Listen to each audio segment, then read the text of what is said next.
Welcome to the Horror Unmasked podcast, where we unmask the monsters and explore the lore. I'm Amber. And I'm Lily, and today we'll be dissecting Annabelle, The Conjuring, and Annabelle Comes Home. Let's give up our souls. The movie opens with two terrified girls, Debbie and Camilla, talking to Ed and Lorraine Warren about a doll that has been haunting them, the Annabelle doll.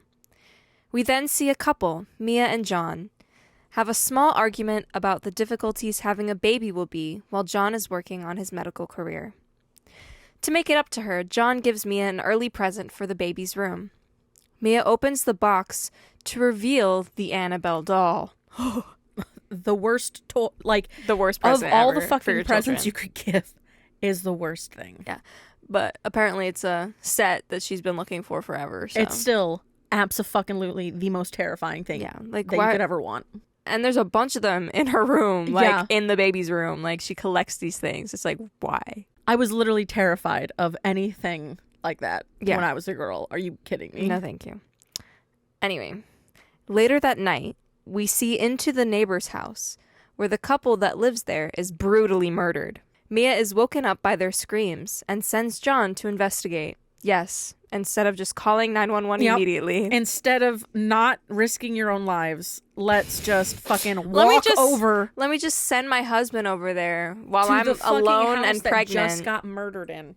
People literally just got murdered. Well, We watched it. We watched it. They didn't. They saw blood. No, because the light shut off. Oh. Yeah. And they were like, the fuck's going on over there? Yeah, they're like, oh, we heard screaming. You should go check it out. No. You call the police. You call the and cops. You say, hey, we heard screaming. We're worried about our neighbors. Mm-hmm. Let me toddle my very obviously white ass over there and go fucking check out the danger zone. Because that's smart. As white people do in horror movies. Yes. Yeah, and lock the door, guys. Like, fucking lock the door. Immediately lock your fucking door. Because of what happens next. So after she sends her husband to investigate, Mia calls the cops and waits inside for her husband. But, shocker, is attacked and stabbed in the stomach by a man and woman dressed in white. Yeah, bum, bum, bum. Because they fucking stepped outside and then fucking went back inside. Yeah. The cops arrive, shoot down the attackers, and the woman dies with the Annabelle doll in her arms. While John is out at a work conference for the day, Mia is at home alone. While she is sewing, we see the stove turn on by itself, causing the popcorn dish to catch fire. Mia trips on a chair and falls, then begins to get dragged towards the fire by an unseen force. John meets Mia at the hospital where she has had her baby, Leah. Months later, the family has moved out of their house into an apartment in California. Mia takes Leah on a stroll around their new town when she meets a bookstore owner, Evelyn, who gives them a book. Cute little welcome to the town present. Yeah. Well, hey, how you doing? What's up? This is me. Yeah. Strange things begin to happen in the new apartment. Children drawing scary pictures of death prophecies, figures of little girls running around, sewing machines turning on by themselves. You know, the scariest thing possible. Your sewing machine just turning on. If it's dead quiet it's dead in the middle of the night and all of a sudden you hear... You know, the first thing's more terrifying than anything else. Yeah. Children drawing scary pictures of death prophecies. You know, maybe don't lead with that one. Maybe lead with like a sewing machine and then children walking around and then, oh yeah, death prophecies. But we'll pass on that one. Because, you know, sewing machines. Fucking terrifying. Well, that's just the order of how it happened. I don't know, girl. Mounting chaos. Don't blame me for how the writers wanted to put shit in the movie. I'm just writing what I see, man. Anyway, the scariest thing happens when Mia goes to put something in the basement storage. A stroller pops out of nowhere with a crying baby. Mia goes to investigate, but is grabbed by a demonic entity. She escapes up the stairs, but it follows her. When she finally gets away into her apartment, she notices a mark on her arm from where the demon grabbed her. On a quest for answers, Mia calls the investigator from her neighbor's murder to find out that the woman from the attack was her neighbor's adopted daughter, Annabelle, who had joined a cult. Mia sees the mark on her arm and a picture from the attack, written in blood on the wall. Mia goes to the bookstore to do some digging, where Evelyn helps Mia figure out that a demon is attacking her family for a soul. Spoiler warning. Skip ahead. Mia is attacked again, but is saved by John coming home. They decide to call Father Perez, the priest at their church, to come take care of the doll. Before Father Perez can get the doll inside his church, a dark presence launches him back, causing him to hit his head on the pavement. While at work, John finds Father Perez in the hospital in critical condition. When Father Perez wakes up, he warns John about the evil inside the doll, who rushes back to the apartment to check on his family. Evelyn is at the apartment with Mia when the demon attacks, taking Leah. Mia realizes that to get Leah back, she will have to sacrifice herself and give the demon a soul. Before Mia can jump out of the window with Annabelle, John and Evelyn pull her back from the ledge. Realizing that she can save the family, Evelyn takes Annabelle and leaps from the window, sacrificing herself instead. Leah is back in her crib, and the family is safe again. Annabelle is now seen in a shop found by a lady who wants to buy the doll for her daughter, a nurse. The end.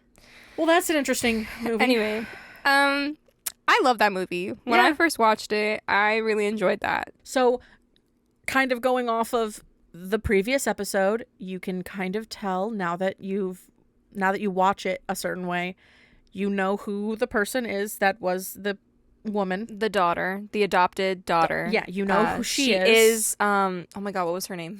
I don't Her original name. fucking remember. Let's go back, shall we? Yes, let's go back and check it out. I have the notes here. That's why you keep everything. Yes. Janice. Yes. Her original she is Janice from Annabelle Creation. Yep. She ends up growing up to murder her parents. Yep. And it's so crazy how the doll ends up back close to her. Like it's one of those situations where I feel like these people that are your parents' neighbors just happen to end up with the same doll. Like it's very convenient. Yeah. But I feel like that's like a weird part of it. But I definitely feel like obviously Janice is not Janice. Yeah. And Janice is like she's been possessed like this whole time. Which is crazy how she led a normal life up until that point. Like until the doll came back to her, like literally close to her in family. Pursuit of it. It's almost that's wild. Yeah. I love the ties. Like when I watched this, when I saw Annabelle Creation and I saw all the ties that all these movies had, I was like, you start to see the y'all world are kind develop. of genius. Yeah. Y'all are a kind of genius. Yeah. Except for something, and we'll get into it later. Yeah. So to start us off, the release date of this film was October 3rd, 2014. A decade ago. The director was John R. Leonetti. Thank you. They're distributed by Warner Bros. And Warner Bros. Pictures. The cinematographer was James Neist? I don't know. The K is probably silent. Neist. Is there an N after it? Niest. K-N. Yeah, then the K is silent. So, James Neist. And music by Joseph James Canese. Bishara. And then their budget was $6.5 million, which feels really small. Yes. Like really small. It was really tiny. But they made bank in the box office, baby. Yeah, they did. Every single movie in this franchise makes a shit ton of money. Fucking bank. And what's funny is I think I watched like the one that probably made less amount of money, and I think that's the only one I watched in theaters. And that was La Llorona. Because I don't think a lot of people really connected that one to this franchise. No, most people did not realize that was actually part of the franchise, which will be next episode. Yes. The cast. Oh, well, in the box office, they made... Yeah, I don't have the box office, okay. Yeah. Let me share this bit then.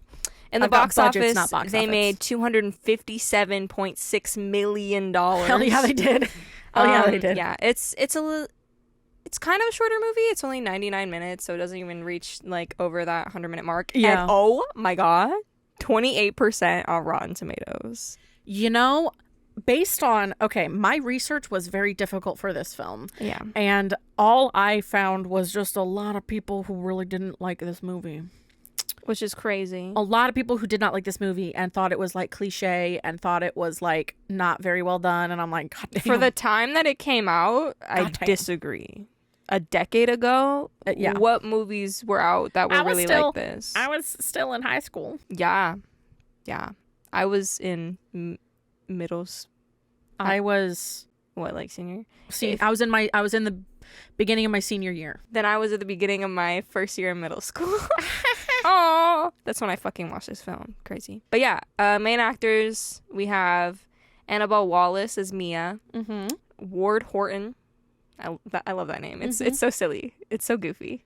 Ward Horton as John, Alfred Woodard as Evelyn, and Tony Amendola as Father Perez. Yes. Which is funny because his first name or his last name has Amen in it, and he's Father and I also Perez. Just love the fact that the actress who played the mom who was being attacked by Annabelle is Annabelle. Yes, yeah. I also like that I could actually pronounce all these names. Yes.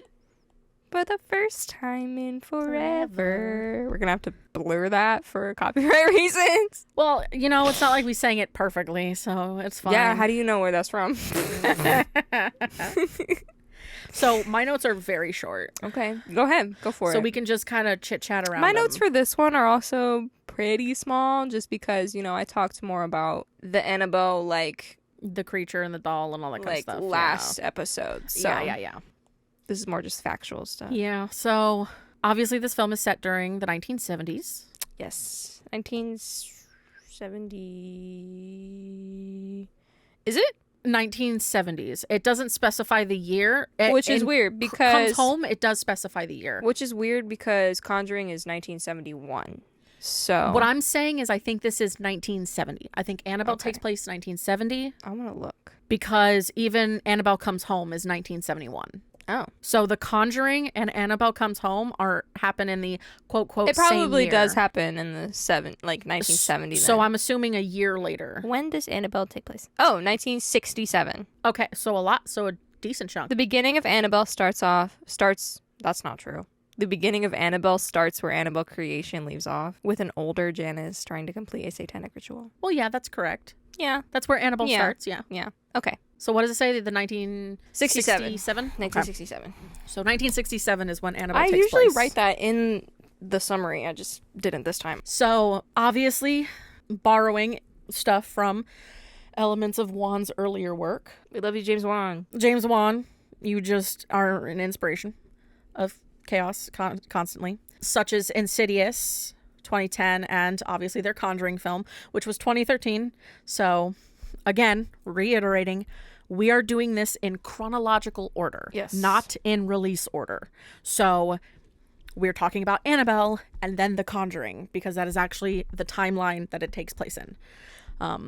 Again, we will be doing that for certain films, not every film series, but we will be doing it for a good majority of them, but not all. So obviously Annabelle largely stands out due to its distinctive Wan-inspired visuals, and it recounts as considered generic haunting tale we've all no doubt seen countless times before. Spirits, cults, skeptical husbands, and hysterical moms. Okay, but when have you ever encountered a demon possessing a doll that's fucking with a lot of people? Can you really think about it? Like before 2014, like The Boy. Before 2014, when did The Boy come out? I have no fucking clue. And The Boy, he wasn't even haunted. Like it wasn't even haunted. Spoiler alert, sorry. Sorry, there was a man living in the walls. It was not. We'll get to it. I think it's on our list. I don't know if it's on our list. I have no idea. I think it is. We'll get get there. Cut that part out. I gave no warning to that spoiler. So, again, like I said, a lot of the notes that I have are kind of steeped in I don't like this movie. So if that's what it sounds like, it's because that's what these people feel like. It's real fucked up. Yeah. So the picture's most attractive aspect lies with its striking aesthetic, obviously, with its Hitchcockian fashioned set and an eerie doll, obviously. I guess. Static and motionless for the most part, though the intimidating expression on her face and her looming eyes stir up sensations of fear. Agreed.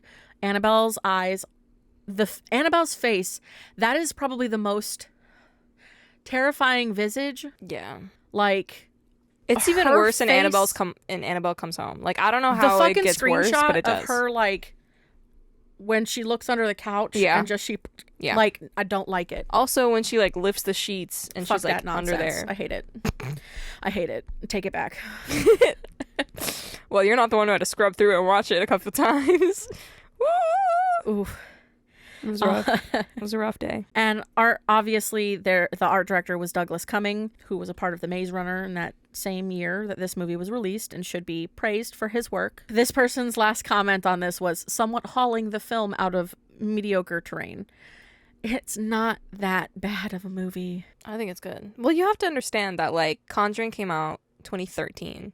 And everybody was really curious about Annabelle and wanted that story so bad. And they put this movie out a year later. Yes, so they didn't really let it, like, cook. Well, personally, I felt it was fine. When Conjuring came out, I didn't watch it for a little while. Like, I was a baby. I was 11. I was a young baby. Because it's like Annabelle Creation didn't even come out till 2017. Yeah. So it's literally, the Annabelle films are 2014, 2017, and then 2019. Yeah. And that's not in, like, realistic order, because technically we would have wanted to start with Annabelle Creation, then got Annabelle, and then got Annabelle Comes Home. I think they just wanted to redeem themselves a little bit, because clearly there's a lot of negative reviews on this thing. I don't really understand it personally. Yeah, they were not seen as very well off with this film. Annabelle Creation is actually terrifying. Annabelle Creation is terrifying. It's really good. Think Annabelle Comes Home is a really cool concept. I like the idea of it. I think that's the worst film they've done. But I see the potential of it being like a really fucking amazing house out at HHN. I think it would be a cool experience to, like, walk through.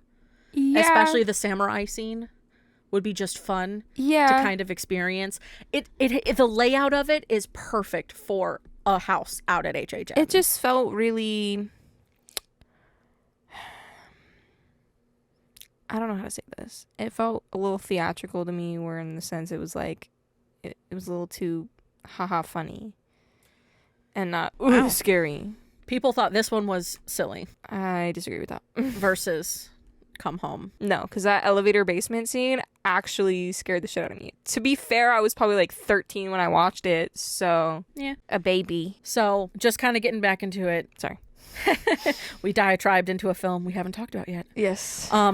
So, which we can do as much as we want. It's our podcast. Our rules. Anyway. Yeah, so suck it. So suck it. I guess. You know. Oh well. Sucks to suck. Love you guys. Love you, yeah. Anyway, so they had a lot of, like, obviously they had a lot of different types of shots that they were doing. They had stationary shots, long winded pan and slow zooms, make up the majority of this original tale. Throw in a couple low angles. They built a lot of, like, unease and tension and anticipation, because they had, like, a couple, like, really grand scale scares, and then obviously photographed with dramatic lighting and in different creative ways. A simple shot of Annabelle can evoke feelings of uneasiness and discomfort, with her filthy surface and obnoxious smile glaring menacingly at the screen. I agree. Every shot of Annabelle is just the worst. It makes me think back to the fucking... Here's the thing. I'm trying to off the top of my head. It's been a bit, because I remember Comes Home. I remember distinctively, obviously, the scene of her under the couch for me. And then in Creation, it's her in the when she's in the fucking room with her and she turns her face away from looking at her. My brain can't pinpoint a moment. Maybe when she fell on the floor under the door frame. Yeah. I would feel like would be like an Annabelle scene that's like, fuck that thing. Fuck it. Throw it out the window. Yep. Run it over with a car. You know, there's a small part of me that was like, why didn't you attempt to run it over with a car? How do you know Annabelle can survive a car running over it? It's a vessel. It's an object. It is. Well, then I Not guess a single you would one of you release attempted the to shatter the demon. bitch. I don't know, man. If it ain't got nothing to hold on to, what does it got to hold on to? Nothing. The string and the porcelain that is left after you run it over. Maybe it prefers that look because then it's scarier. I don't know. That's just my guess. Well, you go for it. Let me see what you got, girl. So it kind of picks up where the last story was leading off, like the real story of Annabelle and the nurse that brought her to the Warrens. So after this meeting, the Warrens were all, okay, well, this doll has had many signs of demonic possession, teleportation, because it was moving around on its own, materialization with the little notes that she was because this is mainly the original, and not the original story from the film. The actual story. like real story. Yeah. And then something called the Mark of the Beast, which is like the claws that were on Lou when it like attacked him. Yeah. So the Warrens ordered an exorcism of the apartment, and they took Annabelle out of the apartment to their occult museum, which you could still see here to this day. Yes. They took her to their museum, and when they were taking her home, they put her in the backseat of their car, and they tried to avoid highways so that they wouldn't get into an accident, just because they can't trust the thing that's in their backseat. Yes. And even though... Which is fucking wild to think that, like, this doll in the backseat can't take highways. It might try to crash us. It might kill us. Yeah. So they took back roads, and even though they took back roads, their brakes kept stalling and even, like, failed multiple times. So they almost still crashed. Yeah. Which is crazy. Yes. So because of this, Ed took some holy water and threw it on her, and then supposedly it all stopped. And they brought her to their house safely. Once they got to their house, they first tried to put Annabelle in Ed's study, but apparently she was levitating and moving around the house. Yeah. Because all you did is move her from one space to another space without containing. Yeah. So they said even when placed in a locked building outside, she would still end up in their house. Yeah. So with that, they decided to then make the very infamous box that she's in with specially made glass and wood just for her, where on the inside they put the Lord's Prayer. And apparently for the rest of Ed's life, he said a binding prayer on the case and the doll, and so that it remained trapped. I saw something where it's like twice a month a priest would come and bless it. Yes. So I want to talk about some things that happened to other people even who came after. and met it? Yeah. So there was a priest who was visiting the Warrens Museum, picked Annabelle up. Did he open is this before she was concealed or post concealing? I guess this was post conceal. Like, I don't really know. How'd a bitch open it? I guess he opened it or something. It's not very specific, but I guess some people are whichever. Maybe it wasn't in the box yet, but he picked it up and basically was like, "Ha, this is demonic." Nah. No. And Ed was like, "Don't do that. Don't do that. You just pissed it off. That's really dangerous." You're making but the fun priest of was something. like, "Whatever." And then on his way home, he almost died in a car crash on his way home and totaled his brand new car. Deserved. A little bit. Don't fuck around and find out. You literally are a fucking priest. You literally preach to everybody else about demons and dangerous things in the universe, and then you're like, fuck you. So, but right before he crashed, he said that he saw Annabelle in his mirror in the backseat. Do not fuck around and find out. Don't fuck around and find out. But if But, you know, and then there's that part of me that says, fuck around and find out. Please fuck around and find out, because I want to see what happens. I will not be the person to fuck around and find out, because I know better. But I will watch you fuck around and find out. Years later, another person came to visit the doll, and he like tapped on the glass and was making fun of it, and like, oh, people really believe in Annabelle, ha ha ha. It's always these dumb fucks. Yes. And it was him and his girlfriend. And on their way home, he was riding a motorcycle with him and his girlfriend. And apparently, while they were laughing about it on the motorcycle, they crashed. Dude died. And his girlfriend just barely survived. You know, he was killed instantly because they went head first into a tree. Sometimes, maybe don't be stupid. If there's a whole lore around a thing that is like death, destruction, horrible, horrific things, maybe don't antagonize it. Yeah, maybe just don't. Maybe not. Maybe just don't. It's behind a fucking box. Warning, positively do not open, with like 3 lines under open and 1 under warning. Damn. Just looking at her makes my jaw hurt. Because she's a creature that's been, I want to throw up. You know, touted for years. It's because she's a Raggedy Ann doll. Yes, and I was actually going to talk about that. So obviously, the doll within Annabelle, she's a child size haunted doll with real lifelike features, which ties into that, you know, the film something Valley, Uncanny Valley. Yeah, the physical doll that's used in the films is supposed to be a lifelike remembrance doll of the daughter. Yeah. Versus what the actual doll is, which is a Raggedy Ann doll. So real Annabelle, child's toy, exaggerated features, plush body parts. That's like the actual one, like the real Annabelle doll. But the movie, you know, we sell Raggedy Ann dolls at my work. You know, in my closet, I remember your fucking closet at the house. That shit was a nightmare demon. I swear. You had a doll just kind of shoved up in the fucking corner. It's a Raggedy Ann, bro. And just fucking had it sitting up there. The like crazy thing is, it was me and my dad were doing a marathon of these movies, and I think we had just finished watching one of the Annabelle dolls. And I don't know what spurred you to go look in your fucking closet. No, not that. I was just in my closet, like, looking for clothes. I don't know what spurred me to make me look up. Yeah, okay, yeah. I don't know why I decided it was the stare. to look up. And all of a sudden, I noticed that I have a fucking Raggedy Ann doll up in my closet that I had never noticed in my entire life. Like, why after we're watching an entire, like, literal film about this exact thing? But yeah, the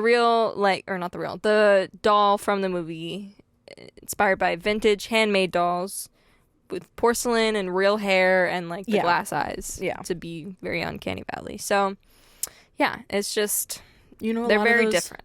A lot of those vintage dolls, sometimes those really old vintage dolls, especially ones that are meant to look like children, specifically the ones that have passed, sometimes we'll use the real hair from the kids. That's disgusting. Yeah. Sorry if you even clothes, like dolls. Even like but clothes that's so from the strange. kid, like or that, like, I get that some people might use that to cope. Yeah.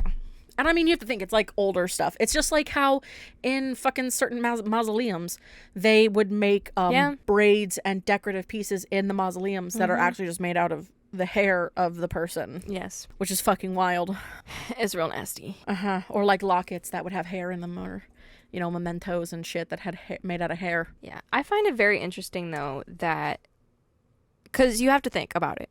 So in Annabelle is given to Mia as a gift. Yeah. And she's a part of a set, which means Mr. Higgins created that set because he's the one that made that original doll. Yeah.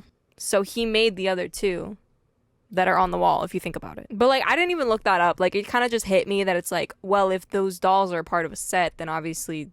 No, not Higgins. Mullins. I'm thinking of the real Annabelle Higgins, like the actual real story. The Mullins family from Annabelle Creation. Mr. Mullins was a doll maker.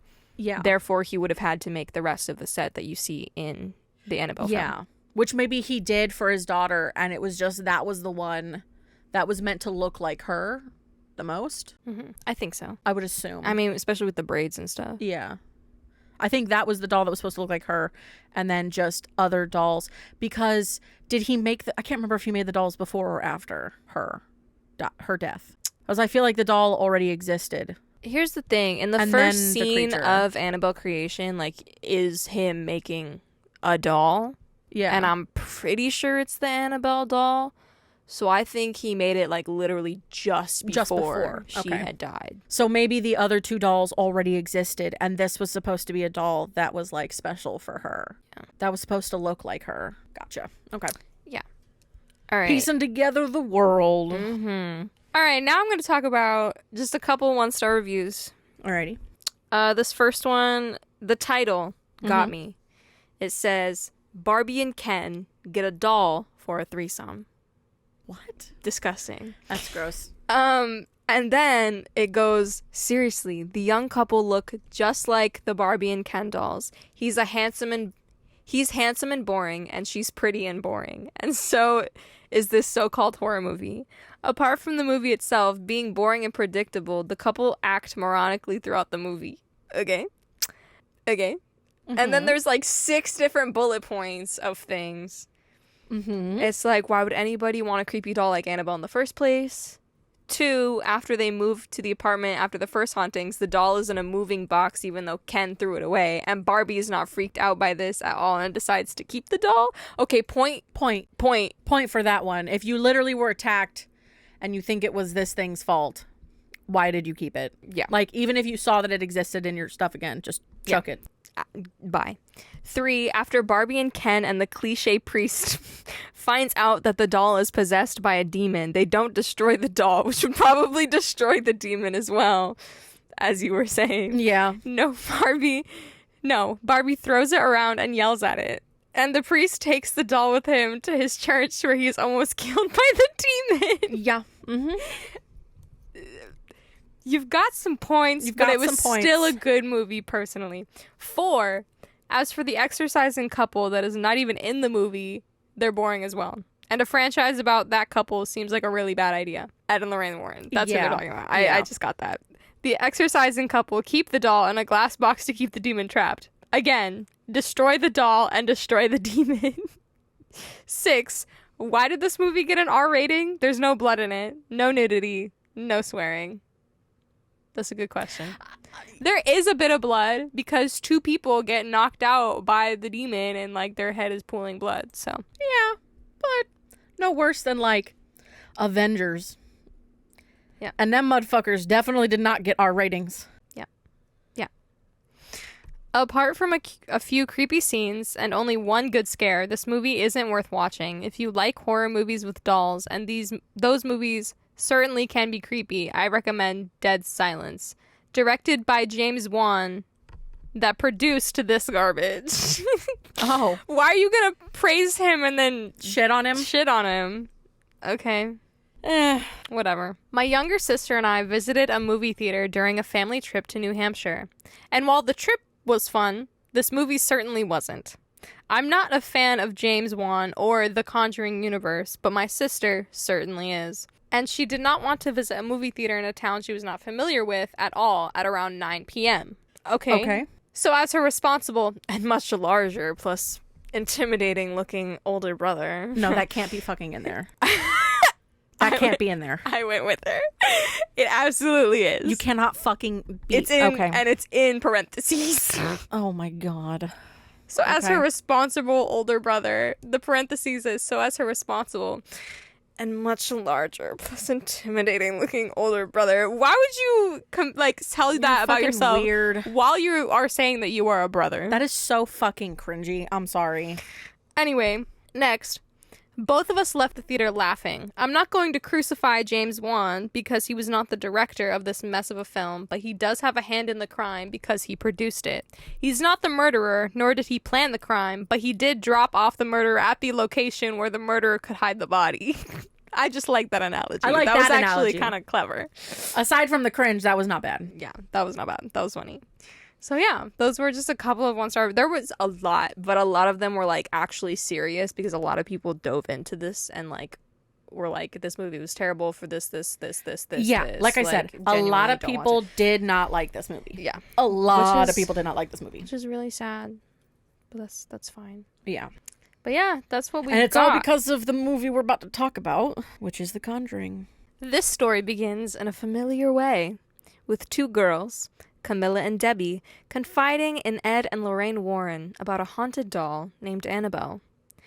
We learn that the Warrens are sharing this story in a demonology class, as they are said to be the world's most renowned paranormal investigators.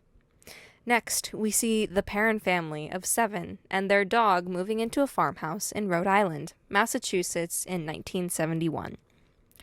While settling into their new home, the girls decide to play a game called Hide and Clap, where one of the girls ends up busting through a wall in the closet to unveil a creepy, dusty basement. Side note, we have to play Hide and Clap. No. Like, have to. No. That sounds amazing. It's like when we would play Monster. Yeah. Turn all the lights off or Werewolf. Oh, well. Similar concept. It's just, Okay, but like this like one Manhunt. is actually in a horror movie. Yeah. And I don't want to be Which is why locked. we have to play it. I feel like, well, maybe if we could get a group of people. Is Hide and Clap. Followers. All of our, having a fucking Hide and Clap game with our followers. Fuck. Oh my fucking God. That'd be amazing. It'd be amazing, but I'd also be terrified that one of y'all would want to kill us. Please don't. Please don't, but, shit happens. Anyway. Hey, at least it'd be a feature film called Hide and Clap. Oh. Based on a real story, bitch. Yeah. Oh, I'm not giving you guys any ideas. Oh, yeah, no. Alrighty, so. Strange things begin to happen as the family dog ends up... I'm going to say this exactly as. Strange things begin to happen as the family dog ends up died outside. I told you I didn't spell check. No, you did not. Strange things begin to happen as the family dog ends up dead outside. Yeah, you did. Wet mouth. Your wet-ass mouth. There's spit all over the mic. Your wham. It's her wham. My what? Your wham. Instead of your whap, it's your wham. Your wet-ass mouth. Out of pocket. Okay, sorry. Even though she had refused to go into the house. One of the girls starts to sleepwalk. Another keeps getting pulled by her feet while she's sleeping. Not a fucking fan. That is absolutely terrifying.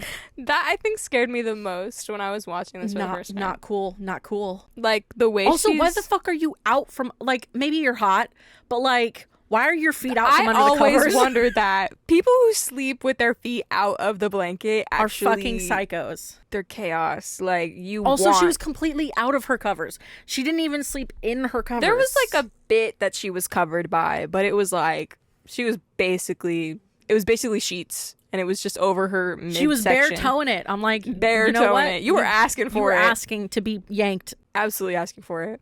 And then, okay, but it just absolutely scared me when she, like, gets pulled and then looks under her bed, like, dumb. And then sees the entity in the corner by the door. And then her sister goes to check it. Yes. Ugh. Worst. Ugh. Because she turns and then the door fucking bings. Slams shut and they're all just screaming their fucking heads off. Nope, no thank you. Anyway. Mrs. Perrin has bruises all over her body and birds fly into the side of the house, killing themselves. Finally, Mrs. Perrin gets mysteriously pushed down the stairs of the basement and locked inside, while 2 of the girls are attacked by what looks to be a demonic entity. Bathsheba. This is the last straw to get Mrs. Perrin to seek out the Warrens to come take a look at their house. She finds them teaching another seminar about an exorcism they had done on a familiar Frenchman, Maurice. Poor guy. Apparently it killed him. Like, this exorcism killed him. He just has no fucking luck. We've already gone over the nun too. That shit just breaks your heart because you're like, maybe he has hope. No. If you watch these in release order, you know he's dead. You know he's dead. You know he's dead. And it's so You know sad. he's still possessed and he's dead and he dies from it. Yep. Instead of fucking in The Nun 2, which is one of the most recent releases, and it's like, it makes it seem like, oh no, he's gonna live a nice life and a little family. No, motherfucker, you hoped and your heart was shattered. Yes, heartbreaking. After investigating the house, Lorraine tells Mr. and Mrs. Perrin about what she discovered. She says that there's a dark entity that has latched itself onto the family and is now feeding off of them. They decide that the house and the family need an exorcism and that they need to gather evidence to give to the church so that they can perform one. While doing research on the land, the Warrens discovered that a woman named Bathsheba Sherman had sacrificed her baby, then hung herself on the tree outside of the farmhouse, proclaiming her love to Satan and cursing anyone who lived on the land. They also discovered many other tragic accidents that have happened on the land since Bathsheba's death. Question. Yes. Was that her birth name? Yes. Who the fuck names their kids? And there's an actual woman. There's a real life woman named Bathsheba, and I will go into that later. You dead ass don't think. Because these people at this time are probably like people of the cloth, people of the Lord, yep. And they're like, let me give my child the most demonic name possible. Bathsheba. Yeah. Bathsheba Sherman. Well, Sherman is her married name. Then I don't want to know what her fucking maiden name is. Oh, I don't know. But she married this guy named Jedson Sherman. Mm-hmm. Yeah. She's like Bathsheba death metal. Swear to God. Maybe she was just ahead of her time, bro. She was ahead of something. Of a fucking death cult. That is not the name of a normal human. No, it's the name of a demonic entity. MFers who are like, I joined a cult, my name was Edward, and now my name is Lord blah blah blah blahs. I'm like, go off, my dude, but that's not your name. You are fucking Edward, and you need to deal with it. You are not Lord Beelzebub. I'm sorry. Yeah.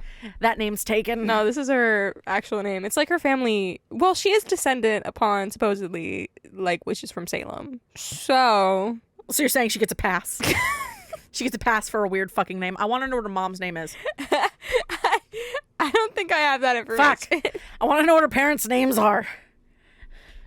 If her parents' names are like Joseph and Catherine, I'm gonna fucking lose my mind.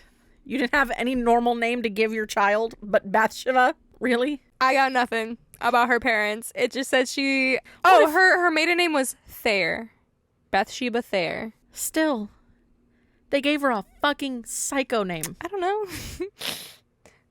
Here's the thing. This is a movie and not real events. So just hold off for what I have to say for actual history. We'll see. We shall see. All right. Mm-hmm. Spoiler warning. Skip ahead. The Warrens and their team are now staying at the farmhouse to help the Perrin family.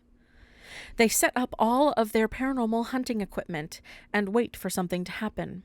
One day, while Mrs. Perrin and Lorraine are at the house by themselves, when Mrs. Perrin is attacked and possessed by Bathsheba, playing it off as if she had just gotten a little sick. Lorraine Bitch threw up in your mouth. What do you mean? Again, why the fuck? I hate it when they do that. Do they do that? It was blood. It was like blood. Like she put blood in her mouth, but it was still fucking gross. That's disgusting. Still gross. Nasty. Lorraine goes to investigate a space behind a wall upstairs and ends up falling through the floor down to the basement. Lorraine is then attacked by the spirit and learns that Bathsheba possessed all the mothers that have moved to the land in order to kill the children. Suddenly, one of the other girls is also attacked and pulled by her hair across the room. The team gets this interaction on camera and sends it off to the church immediately, while the Perrin family stays at a hotel.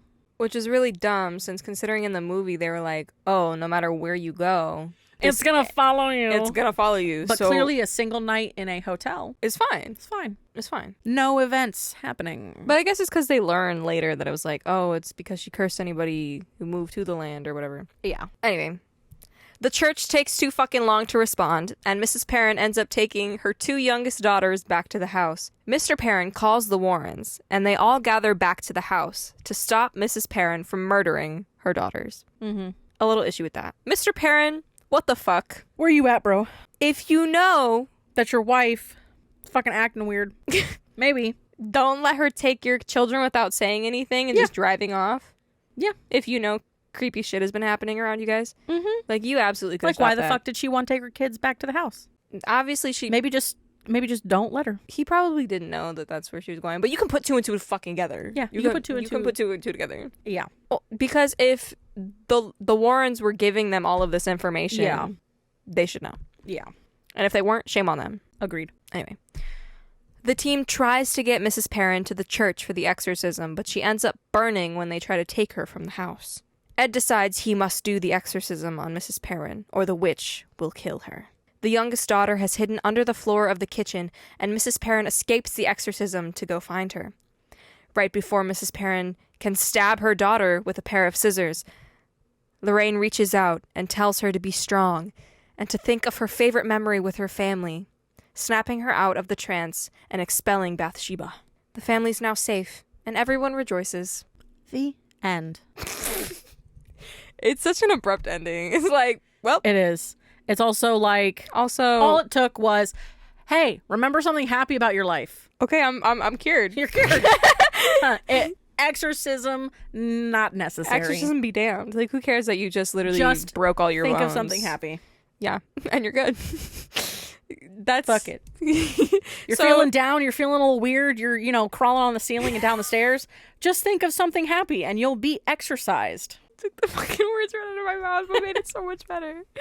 Crawling on the ceiling. Yes. Fucking, if you're feeling a little possessed, if your head's turning and you're spitting pea soup, fucking just think of a happy memory and your ass will be fine. You will just be right as rain and you'll be like, I don't know what happened. It's like the fucking Snickers commercials. It's the, oh yeah, you're not you when you're hungry. When you're hungry. You're not you when you don't think happy thought. Yeah, you're not you when you're demon possessed. So, fuck. Be happy. Shit.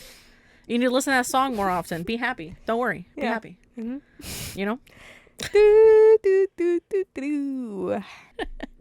Alrighty, so this movie was released July 19th, 2013. Yes. Directed by James Wan. The very first movie of the Conjuring series to ever come out. And distributed by Warner Bros. Picture. Mm-hmm. The music is by Joseph Bishara. Produced by... Oh, Joseph Bathsheba? I know. Produced by Tony DeRosa Grund, Peter Safran, and Rob Cohen. And then the budget was $20 million. What was our box office? Our box office was almost $320 million. Wow. So they did good. I remember... They did do good. Oh, I'm about to call some people out right now. Okay. Go for it. I remember my little 11-year-old self. Mm-hmm. I was friends with a person mm-hmm. who was friends with other people. And I don't know what happened. I feel like I was just chilling at her house. Was it druggy or chicken shit? You're not allowed to say that. I could say that, and I'm the only one who knows. Well, and other than your parents, but they... And also, once I tell this story, like, okay. You can use the nicknames. I've never once called her this in my life, but it was druggy. Gotcha. It was druggy. You can just call her that. That's fine. No one knows what we're talking about right now. No, and they don't have to, but they can understand that we are talking about two different people who are not great humans. And, well, one of them was a misunderstanding. Well, it's not like they did anything to stand up against it, so... Which is why they got the name Chicken Shit. We all knew where the other one was going. My fucking point. Okay, so... I guess I don't remember exactly how this was happening, but I guess I was just at Druggy's house waiting for Druggy and her friends to get back.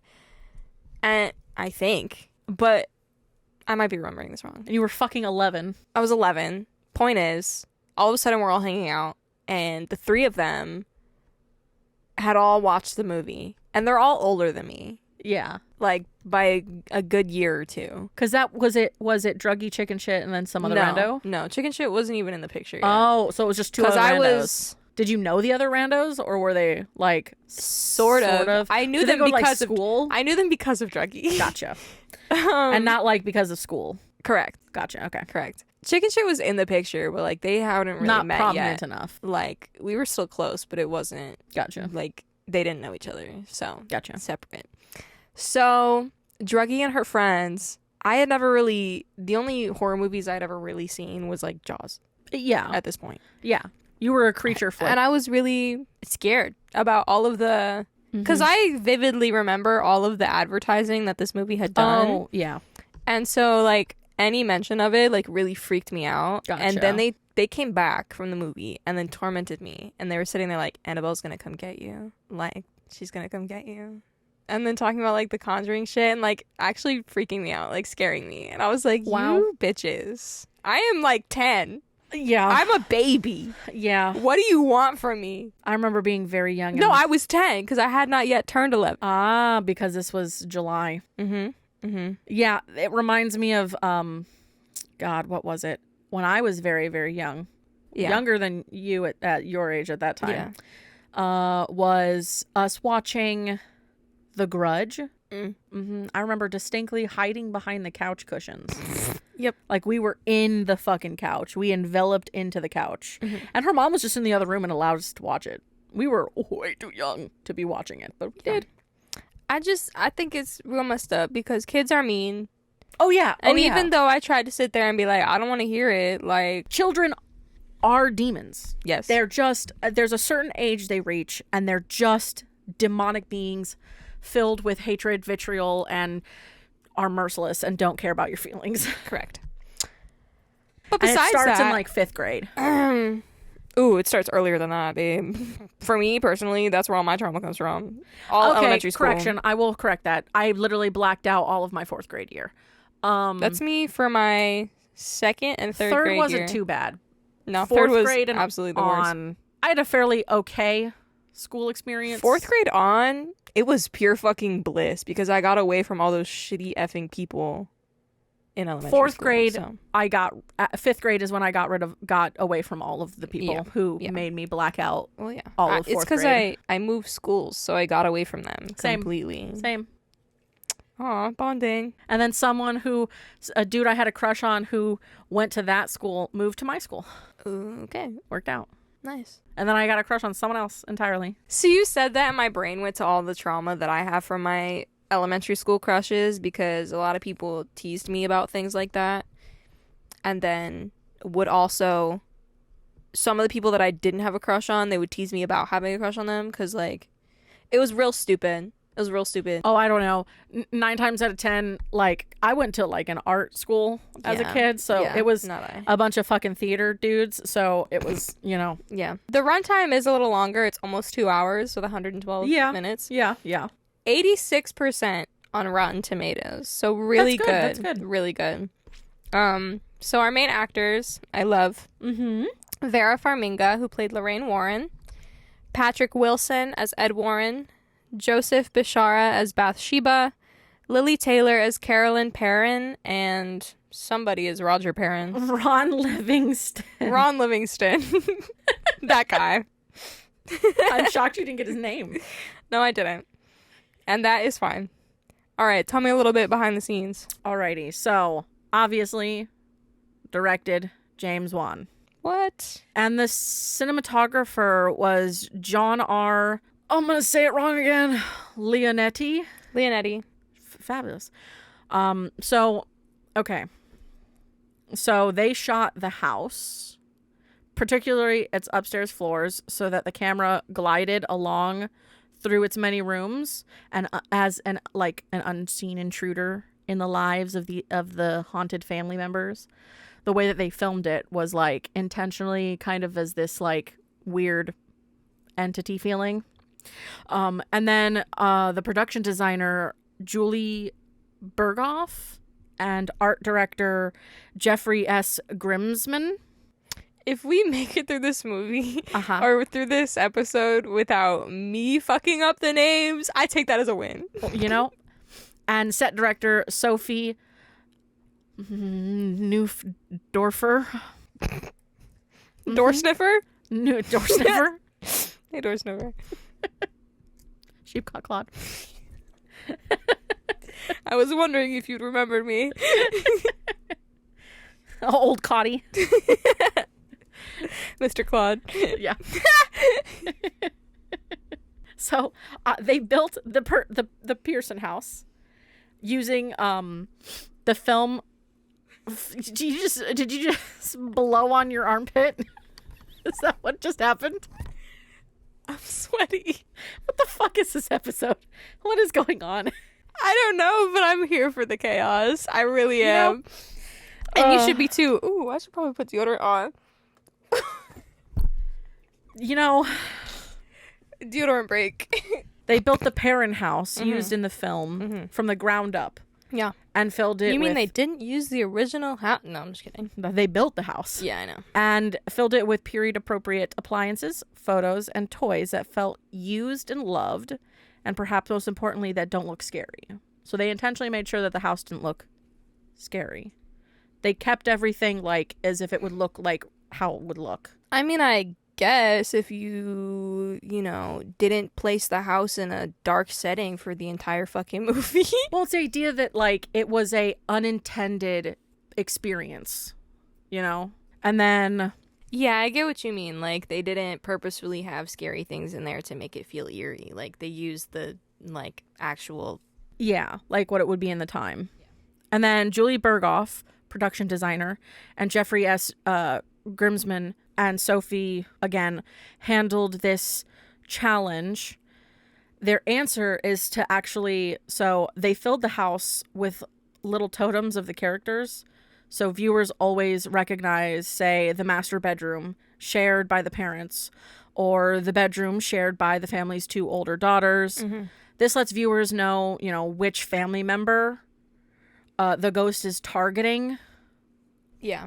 And then often on an almost subconscious level, it's a big part of why the movie doesn't degenerate into the confusing mess it could have been with so many family members. So yeah, it wasn't like... It did. It, like, separated them very well. Yeah, and it didn't make it feel confusing. Like, as the to, older daughter layout. had her own bedroom, and that's where the wardrobe was. And then Exactly. you have Nancy and What's-Her-Face and the other one where she got pulled in the leg. Exactly. And then you have, like, the other two younger You can ones. actually, like, really... You can follow where everything is in the home. Yeah. Granted, I've seen this movie a bunch of times. Yeah. But still. And then, obviously, so Rob Cohen sent actual documents from some of the Warrens' past cases, including photographs, newspaper clippings, and audio files. And they built an archive of all of that ephemera, a library from which to pull for a yet-to-be-determined concept. And they discussed the fact that the Warrens are not only demonologists, but also researchers and educators.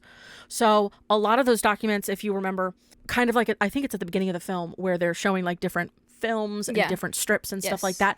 Those are from the actual like Warrens stuff. Mm-hmm. And then obviously this is set in 1971 Rhode Island. Mm-hmm. And it was actually up to Burke to recreate the fashion of the late 60s and early 70s. I love. With a subtle flair and I love effectiveness. Lorraine's style. Oh, yeah. I just do. She's so cute in every shot.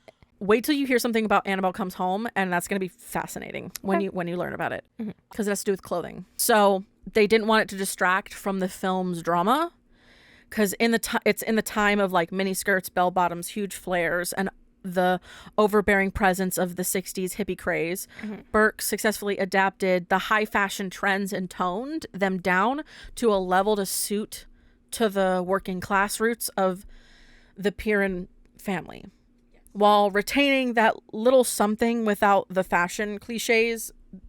You see it all the time when people try to do like older styles. Yeah. So this one felt like real. It didn't feel It did. as like, it really did.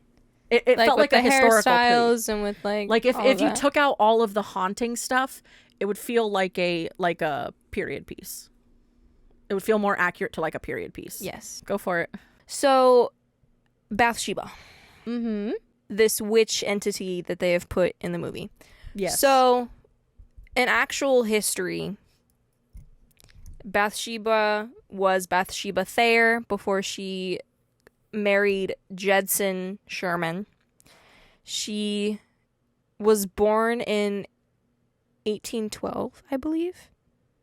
And apparently she had a really good childhood. Like, it was fine. And she was very beautiful. And then she got married at 32 in 1844, which is a little strange for that time. Like, that's a little later in life, but quote, you know, quote, older. She would be considered more on the spinster's side, which is wild, but yeah. But her husband had a produce business on a 200-acre farm in Rhode Island, obviously, because that's where it takes place. But then everybody was like, oh shit, this girl's a threat, because she was babysitting her neighbor's son when he mysteriously died. He just mysteriously died. Yeah. So it's immediately point fingers and say, you killed my kid. So local doctors said that the child's skull had been impaled with a small tool, like a needle. Okay. Yeah. Even though Bathsheba was like the last one to see the boy, like the case never went to court. Like it was kind of just dismissed. Huh. Which made everybody angry. Yeah. People with pitchforks. Yes. But also, the other part of that is that apparently Bathsheba had not one, but 4 children. Okay. However, because of the conditions of, Rhode Island during that time, the cold and stuff, none of them made it past, like, the age of 7. Yeah. Yeah. Life expectancy, not fantastic. Yeah. So, it wasn't great. And although the movie makes it seem like she hung herself, she actually just died of natural causes in 1885 from paralysis from a stroke. Oh. Yeah. So pretty. She never even lived in the house, like on that farm. Like I guess she lived in a different house, like on that land. But obviously, time goes on. Yeah. Land's divided. Whatever. So that was pretty much Charmaine. And then I have a lot on like the real family. Yeah. Although. Oh, yeah, because I saw something about, like, I guess there was, like, an interview about them talking about the film and, like, their parts of it, like, what characters represented them and all that kind of stuff, and so. I'm not going to lie to you, their stuff isn't really 100% that interesting. Yeah. Because when you go and you take a person's life and then you dramatize it. Exactly the word I was looking for. Yes. Obviously, the original story is not going to be as exciting. Yeah. Yeah.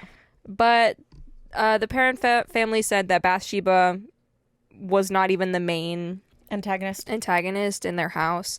They believe it was a woman, Mrs. Arnold, who was tormenting them. They do believe that that they encountered her, but she wasn't the main entity or the one responsible for everything they went through. But for the same reason why I said Bathsheba is a fucking insane name. That's why they went with Bathsheba instead of Miss Arnold. Yes. Miss Arnold is actually the one who hung herself. So they combined stories. Yeah, and apparently she was they combined stories, and apparently they haunted the family, and they saw her as like a woman with a broken neck. So she was hanging in the barn in 1797. So this is way before. Very Hill House. Yes, yes. So this was a woman who died 100 years before Bathsheba died. Yeah. So the story of the dog is also a little different. So the eldest Perrin sister, she was out walking her dog, and the dog pulled away from her and then ran into traffic. Whereas in the movie, it's... Yeah. So... where in the movie it's like just some unseen force killed it. Apparently, this death happened before they even moved into the the dog into the house. Yeah, gotcha. But the interesting thing is the dog's name. So, and here's the story of that. They got their dog 3 years before they went and bought the house. Okay. They got the dog because apparently their mom, like, found the dog, grabbed the dog, and apparently there was, like, a moment where she closed her eyes and then opened them and then said Bathsheba, which is, you know, the witch on there. Oh. That had been That's crazy. haunting them. So they abbreviated it to Sheba, and they didn't know about Bathsheba from the house. Wow. Yeah. How the fuck do you come up with that name? I don't know. On the spot. You were asking about Fucking insane. her parents. I couldn't tell you. How do you come up with that with a dog? How do you just be like, Bathsheba. Yeah, Sheba for short. Mm-hmm. Anyway, in real life, Ed and Lorraine Warren, like, the children didn't even know who they were. Yeah. They had no idea who they were. Yeah. Apparently somebody had reached out, like, somebody else had reached out to the Warren family. Yeah. Who wasn't the Perrin family. And was like, and they showed up the night before Halloween because a family friend contacted them, said the parents needed their help, gave them the address, and they showed up the night before Halloween because they were like, oh, the veil between the haunted world and the spirit world is super thin, so we'll be able to communicate with the spirits more. All of the birds that were flying around and killing themselves, it was actually bats. Oh. It was bats in real life. And instead of laughing being heard throughout the house, which I actually think this would have been a lot scarier, is that they heard children crying or wailing. Yeah. Yeah, no. So they weren't performing an exorcism on Caroline. It was just a seance to, like, get the ghosts out. Yeah. And apparently Roger, Mr. Perrin, was totally against it. He was like, I don't want to do this seance. They basically pushed the seance on to the family. Yeah. And so Roger, like, threw the Warrens out of the house, like, after he had decked Ed in the face. Yeah, he just punched him right in the face. Yeah. So the Warrens believed that the seance was necessary to protect Carolyn, who they thought was being oppressed by the spirit. However, it had, like, the opposite effect. Like, it made things a lot worse because it drained her energy so badly that she slept in bed most of the time for about 2 years. Wow. Yeah, it caused her a lot of depression. So, it was crazy. It was crazy. But yeah, they wouldn't have done an exorcism because Ed wouldn't have been able to do that. Like, he was not a priest. Because the Ed and Lorraine Warren of the Conjuring universe are better people than the real ones. And I will definitely go into that in next episode. Yeah, because when we really get into both that's the other two Conjurings, because that's really has more to do. That's with the thicker them. Conjuring stuff. Yeah. I mean, that's all I got for that one. That was a lot, though. So on to some 1-star reviews. POS. But you might like it if you're a misogynistic Christian ideologue who wouldn't know a good film if it bit you on the Bible belt. That's a lot of B's. Mm-hmm. If you have any doubts, just compare this stink burger to Poltergeist or The Exorcist, which are brilliantly conceived, well-written, and intelligently directed films on the same topic, also set in the 70s. Or The Birds, since these doofuses decided to have a bunch fly around and at the house for no particular reason. Out of a mess of horribly written lines, I think my favorites are: a haunting can be like getting gum on your shoe, and she's heading toward the house. She smells like rotten meat. Since no one in the film could act, though, the bad script doesn't matter that much, and it's so predictable that you can tell every single time something's about to jump out or appear or drop in. The only real horror in this film is that something is badly made got into the theaters. Yeah, that was a lot of words. That was a lot of words. Stink burger. Doofuses. Bible belt. To name a few. Yeah. Also, I hate The Exorcist, and not because it's scary. I think it's a stupid fucking movie. Like, whereas me, I get where you're coming from. Trauma. However, I watched it a little later in life. Yeah, you did.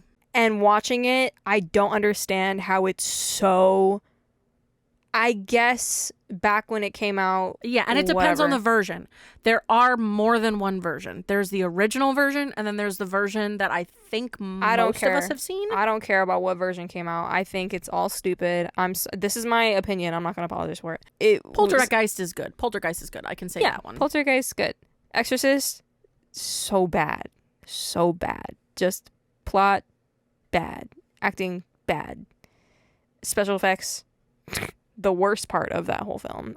It's just not a good one. And so the fact that they were like brilliantly conceived, well written, intelligently directed films, no, For the time. I guess. But the fact that he's saying that right now, no. Yeah. No. Yeah. That's my opinion. Because That's my opinion. the Conjuring movies are very well done. Yeah. On to the next. Next, cliche predictable. This was honestly very, very, very boring to me. Just about every cliche and trope that has been in a horror film is on full display in this waste of time. Satan, blah, blah, blah. Crazy lady who loves Satan, blah, blah, blah. Evil spirits, blah, blah, blah. Only faith can save them, blah, blah. Scary shadow, blah, blah. I don't even want to finish this because I don't care about your blah, blah, blah, blah. I really don't. Anyway, he said, this movie was so boring I couldn't even finish it. I couldn't believe the hype and positive reviews this movie got, let alone the cult following. Only someone who has never ever seen a horror movie in their entire life would be scared or interested in this one. This is also not a true story and has been over-exaggerated or embellished beyond recognition. Do yourself a favor, Wikipedia the actual occurrence, and you will see for yourself that this story, even a fictional one, is lame as all get out. I mean, their budget would tell you otherwise. Right. On cult. I don't think you comprehend what a cult film is. A cult film is not this. Sorry, it's not. A cult film is something that was maybe not received well in the beginning and then became extremely popular. No, this movie was but very like much amongst a received very well. specific group of people. It was received very well. Yeah. Yeah. And okay, you got me with that one. Only someone who has never ever seen a horror film in their entire life. Okay, this maybe have been like the second or third horror film I'd ever seen. Yes. However, but okay, so yes, here's the problem with mentioning all the tropes is that there's always going to be some level of tropes in every fucking film you watch. yeah, I don't know what your favorite films are, but I guarantee you I could probably bring in tropes that are the same things for all of them. agreed. So there's only so much you can do by like bitching about certain tropes that people use because there really is often nothing new under the sun. Mm-hmm. So it's a lot of reiterating other things. Facts. Yeah. I don't know, man. Blah, blah, blah, I guess. And we will move on to the next one, which is Annabelle Comes Home. For the third time, we see the same two girls talking to Ed and Lorraine Warren about the Annabelle doll. For some fucking reason, it's 3 times. In a row. In a fucking row. If you Why? go chronologically. It's a lot. Yeah. Yeah. Especially because technically it's not necessary in the previous one. Not really. It's just, I get it because that one was the very, very first one and they wanted to like Maybe hint establish things. at another one. But I don't know. yeah. Anywho, this time, the couple takes the doll at the end of the conversation to put her in a safe place, where many other items of the paranormal are locked up. The Warren artifact room, located in their house. The demon room. The demon room. On the way back to their house, Annabelle sits in the back seat very menacingly when suddenly the Warrens' car stalls out. When trying to fix it, Ed is almost ran over by a semi-truck that comes out of nowhere, causing Lorraine to realize that the doll is a beacon for other spirits. Dun, dun, dun. Was it the spirit of a fucking semi? No, here's the... It's a beacon. Okay, no, it's for because... other spirits, but it was a semi that almost ran him over. Well, because in that same scene, like, they are stopped next to a graveyard, Yeah, I know. and she, like, looks over, and they're all just staring at her. Yeah. So, the Warrens take extra precaution, putting Annabelle in a glass case and blessing it with a priest. Much good that did. I'm not gonna lie. The sentence, the way that you said it, sounds like they took I could see like a cartoon version of them taking a priest and just waving him at the thing, blessing it with a priest, and just waving a priest at it. Yes, that is what happened. The Warrens are then called on a business trip, leaving their daughter, Judy, under the care of her babysitter, Mary Ellen. While at school, we see that Judy is sensitive to the paranormal, just like her mother. Mary Ellen wants to celebrate Judy's birthday early, and her friend Daniela decides to crash the party. Quotes on party. Heavy quotes. Asking Judy about all the artifacts that her parents have. Red flag. Immediately. Instant. I'd be like, the fuck do you want? Like, you're some random girl and you know about the artifacts? Like, I'm meeting you right now for the first time. Mm-mm. And that's all you want to know about. That's Okay. some shifty stuff. Yeah. Judy warns Daniela that it's not good for anyone to go inside the artifact room. But when no one is looking, she steals the keys and sneaks inside. Stupid. Dumb as fuck. What is more stupid is the thing that follows. And she messes with everything in the room. Everything. She literally just touches everything. Mm-hmm. It's just one rule. One room in the house that is a demon artifact room. You just don't touch anything. Yeah, but the stupidness is still not over. I know. She then pulls out a picture of her dad and asks for his spirit to make his presence known. With no luck, Daniela goes to leave, but hears the Annabelle doll fall forward in her case, causing her to unlock it. It like literally a fucking says, idiot. Positively, Do not open. Okay, bitch. You deserve it. You deserve it after that point. 100%. Spoiler warning. Skip ahead. Later, while the trio is outside, Daniela sees her father's figure in the window of the house and goes to check it out. Mary Ellen goes to check on Daniela while Judy heads upstairs when she's attacked by a woman in a wedding dress that was in the artifact room. Later that night, while Mary Ellen puts Judy to bed, Daniela sneaks back into the artifact room to find the doll missing from her case and continues to mess with the objects in the room. So stupid. I just can't believe the stupidity. I really can't. Seriously. It's on a level, it's like...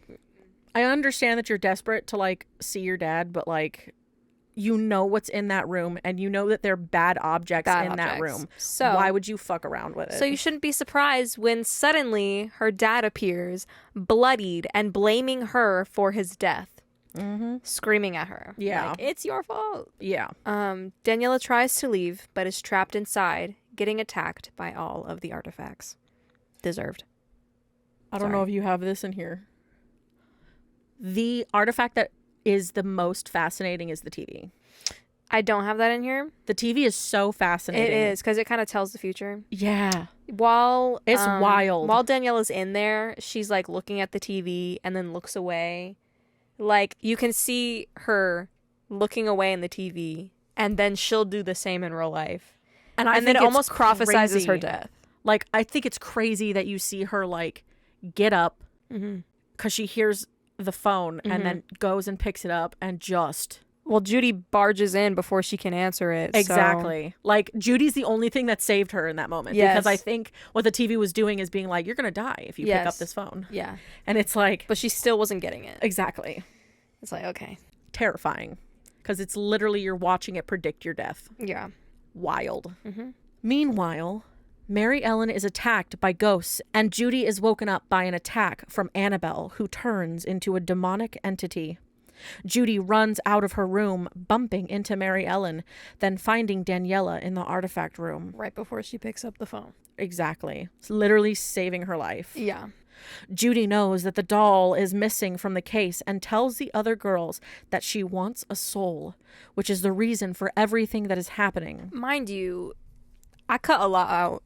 You did from this scene. A lot of shit happened. A lot of fucking they were attacked, but I didn't feel like I should write every single thing that they were attacked by. Yeah. And it was hard to pinpoint which ones to Essentially add. What happens in a long sequence of events is that the thing is that Annabelle woke up and brought back all of the things that were in the artifact room, or at least a large number of them.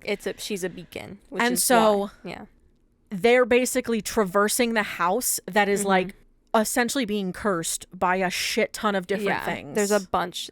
There's the samurai one is terrifying. Yeah, there's a samurai warrior guy, armor. There's this woman in a wedding dress. Mm-hmm. The feely mealy game. Yeah, there's the werewolf or the Yeah. and then there's so many different effing There's things. the people with the coins Yes, in their eyes. yes. It's a lot. Like there's a so lot of many stuff. things that are happening. So And this is all in the pursuit of them trying to find Annabelle. Yeah. Yeah. But I added the important part, which Judy and Mary Ellen go off to find Annabelle, but once they do, Daniela attacks them after being possessed by the girl in the wedding dress. Thinking fast, Judy plays a tape of an exorcism that her father had done, saving Daniela. Judy grabs Annabelle to put her back in the box. All the entities from the artifact room attack. It takes all 3 girls to get Annabelle back in the case and lock it. The evil has been contained, and the Warrens come back home to find everything safe and sound. The end. Yeah. Like, there wasn't a whole lot to this one, just in the preface that it's like, oh, it's 3 girls in a house, and they just are getting attacked left and right by different types of spirits. Yeah. And I maybe added one more person in here than maybe you had, because you didn't really mention him at all in the synopsis. But the dude who's the one who fought the boyfriend, the werewolf. Yeah, Mary Well, Ellen, not boyfriend, but like crush.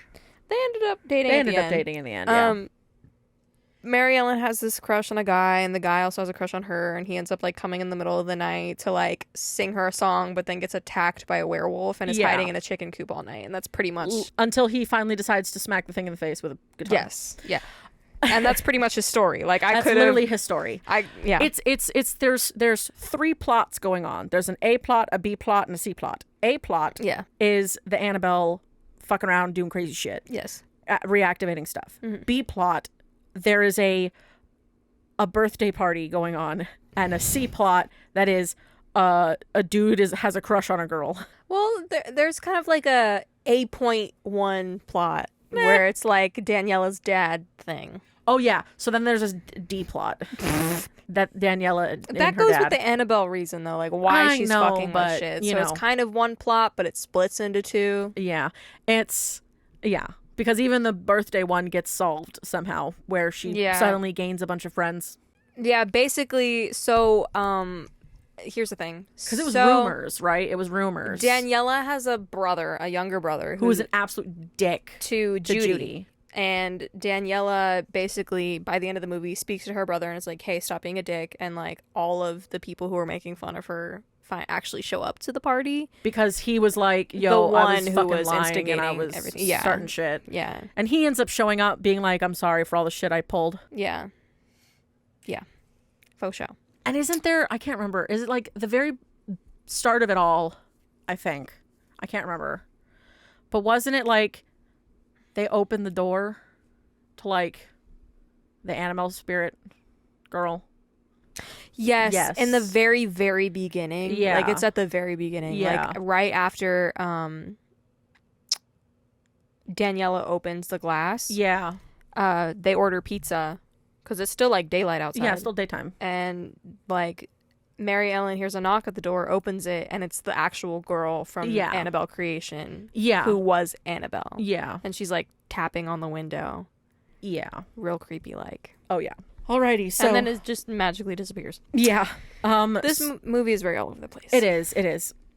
There's a lot happening in the film. Yes. So this movie was released June 26, 2019. Was directed by Gary Doberman. This is a sequel. It's not even a sequel. It's like the 3rd movie. It's like the 3rd movie that just has Annabelle in it. Yeah. More so. It's the 3rd Annabelle movie. Yeah. Producers James Wan, Peter Safran, and Christopher Levy. Distributed by Warner Bros. And Warner Bros. Pictures. Their box office is what I have. I do not have their budget. Their budget is absolutely bonkers. What was their budget? It's $32 million. Like, what? You're telling me you made the first Annabelle movie off of 6.5, and then you took this, and it's 32. I mean, I guess you can do that. Like 32 million. When you make almost 300 million in the box office every even movie Conjuring release. was 20 million, which is weird because The Conjuring was made before Annabelle, and Annabelle was a smaller budget. That's what I'm saying. And like That's thing wild. is, I hate this movie. Oh, you don't? Yeah, I know you've been saying that. I don't like this well, their movie. box office was So that's baffling to me. $231.3 million. Yeah. I mean, I thought it's a good film. I think that it's fascinating, just the concept of all the monsters and creatures. Sure, but it's portrayed in a way that I just don't like it. Well, you have a lot of issues with a lot of weird shit that most people tend to not have issues with. Well, I'm me. I don't know what to say about that. You tend to have very particular things that you like Because I'm very particular. present issues with, and I'm just like, how is that? I mean, okay, go for it. If that's how you feel. There's a lot of movies that have similar vibes to this one, and I just don't like it. Like, it's very... To me, it didn't feel horror. It felt very Well, I actually like this series, but I don't like that this movie felt like it because it should have felt like something else. It felt very like My Babysitter's a Vampire and, like, very, like... It wasn't scary enough for you? I'm not saying that. It just felt... or very, like, Goosebumps, like, haha. I don't know. It didn't... So it didn't feel scary enough for you. That's literally what you're saying. I guess. It just... It's not scary enough in regards it felt to too what humory people said. for me. Yeah. I'm not a fan. Whereas for me, I did not get any humor from this. Not like a whole lot. There was like a little bit, but not 100%. But I get like your feeling from that. So it just felt very high school. You wanted it more scary. You wanted it to be more scary. Yeah, I guess so. It just felt very Nickelodeon to me. I guess is how I am describing this. So what was their rating? Anyway, yeah. It had a first runtime of 106 minutes. So not too short, not too long. Yeah. I mean, just over the half-hour mark. But it had a 64% on Rotten Tomatoes. Okay. That's fair, I'd say. Cast, I guess. Cast, we have McKenna Grace as Judy Warren, Madison Eisman as Mary Ellen, Katie Sarife as Daniela Rios, Vera Farmiga as Lorraine Warren, Patrick Wilson as Ed Warren, and then Michael Camino as Bob Palmieri. Yeah, I would think so. Palmieri? Yeah. So, yeah, those are the peoples yes. of the film. Which, honestly, Ed and Lorraine Warren... Vera and Patrick. They're just kind of like last minute cheats. They're in the beginning of the movie? Yeah. And they're in the end of the movie. Yeah. Yeah. That's it. Yeah. And I hate that because I really thought this was going to be more... Well, because it's Annabelle Comes Home. So I thought it was going to different. be Ed and Lorraine Warren, but no, it wasn't. So... No, but it gave you more awareness of like the daughter because she is... not important, but I don't like that they changed kind of the actress as well. It felt off to me. Like, I was like, okay, no. I agree with that the like, actress I think, changed. And if they did, like, they should have kept her, like, looking similar. I mean, the actress did very great. She did a great job. Yeah. She did wonderful. It still rubbed me the wrong way that they look completely different. Like, yeah. Throughout One's the films. blonde, one's brunette, like deep. One's, like, almost black-haired, and then one's kind of like a semi-blonde brunette. Yeah. It's like... Yeah. Yeah. I mean, it is light brown. It's like light brown, but yeah. it's their physicality, everything. It's not even that. Different. Like their facial features are very different. Yeah. Yeah.